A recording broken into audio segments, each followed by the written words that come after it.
านมานานแค่ไหนเราไม่เคยลืมเรื่องราวไม่เคยลืมเพื่อนสาวและเพื่อนชาย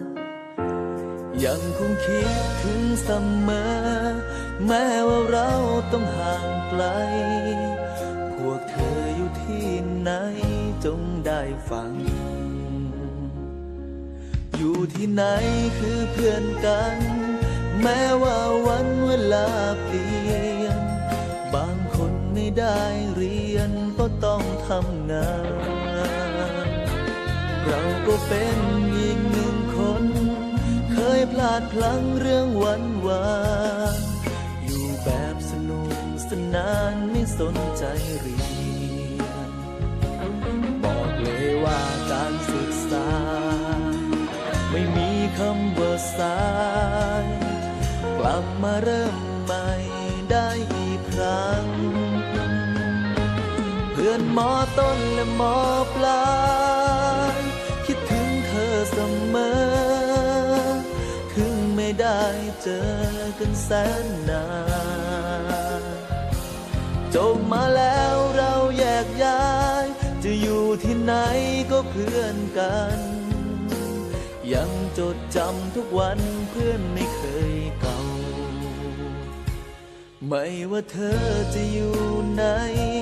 จงเปิดฟังเพลงฉันแต่งมันอาจจะเป็นแสงนำทางพวกเรากลับมาพบกันอีกครั้งกลับมาลื้อฟื้นเรื่องเก่าเรายังมีเราไม่เคยลืมกัน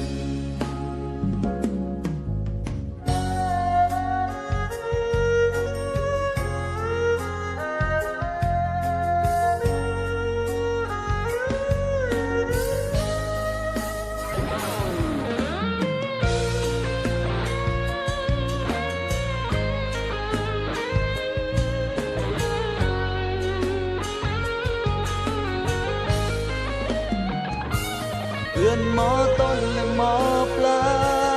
ยคิดถึงเธอเสมอถึงไม่ได้เจอกันแสนนาน